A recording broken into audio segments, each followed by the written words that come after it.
జిల్లాలో cell phone signal వ్యవస్థను పటిష్టంగా అమలు చేస్తామని అన్ని కంపెనీలతో సంప్రదించి సమస్యను పరిష్కరిస్తామని టీటీడీ ఈవో ధర్మారెడ్డి తెలిపారు.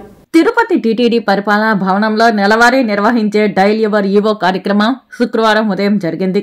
ఈ కార్యక్రమం అనంతరం ఈవో ఏవి ధర్మారెడ్డి మీడియాతో మాట్లాడుతూ దేశవ్యాప్తంగా 29 మంది భక్తులు పలు సమస్యలు సూచనలు తెలియజేశారని పేర్కొన్నారు. ముఖ్యంగా దర్శనాలకు సంబంధించి కాష్ అండ్ డిపాజిట్ రీఫండ్ కు సంబంధించి సెల్ ఫోన్ మెసేజ్ అందుకోవడంలో సమస్యలు తలెత్తుతున్నట్లు తమ దృష్టికి తీసుకొచ్చారని తెలిపారు. అలాగే కొంతమంది శ్రీవారి సేవకులు అందజేస్తున్న సేవల్లో దురుసుగా వ్యవహరిస్తున్నట్టు తెలిపారని వారికి తగిన విధంగా సూచనలు అందజేస్తామని అన్నారు. ఎస్వీబీసీ భక్తి ఛానల్లో ప్రసారమవుతున్న అన్ని కార్యక్రమాల పట్ల భక్తులు సంతోషం వ్యక్తం చేశారని తెలిపారు. తిరుపతి నుండి కొంతమంది వ్యక్తులు పనిగట్టుకుని దుష్ప్రచారం చేస్తున్నారని వారికి శ్రీవారు మంచి బుద్ధిని ప్రసాదించాలని కోరారు. గత నెలలో హుండీ ఆదాయం, లడ్డు విక్రయాల వివరాలను వెల్లడించారు. ఈ సంవత్సరం ఉగాది సందర్భంగా తెలుగు క్యాలెండర్ను మొట్టమొదటిసారిగా 5,000 విడుదల చేస్తున్నామని అన్నారు. పంచాంగాలు అందుబాటులో ఉన్నాయని తెలిపారు. ఎస్ఎస్డీ టికెట్లు 30,000 పంపిణీ చేస్తున్నామని, ఎస్ఈడి టోకన్లు యథావిధిగా అమలు చేస్తున్నామని తెలిపారు. శ్రీవారి దర్శనం టోకన్లు అపరిమితంగా అందజేస్తున్నామని, వేసవి కారణంగా భక్తులకు ఎలాంటి ఇబ్బందులు లేకుండా చర్యలు తీసుకున్నామని అన్నారు. ఎన్నికల కోడ్ అమల్లోకి రాగానే నిబంధనలు అమలు చేస్తున్నామని చెప్పారు. సామాన్య భక్తులకు అధిక ప్రాధాన్యత కల్పిస్తున్నట్లు ఈవో ధర్మారెడ్డి వెల్లడించారు. అయితే అందరికీ వెళ్తూ ఉన్నాయి, ఎవరికి వెళ్ళడం లేదు అని క్వశ్చన్ వేస్తే ఆ లిస్ట్ తీస్తే ఆ లిస్టులో ఏముందంటే ఎవరైతే ఫేస్ రికగ్నిషన్ వచ్చి రూమ్ బుక్ చేసుకుంటారో వాళ్ళే మళ్ళా బ్యాక్ రావాలి.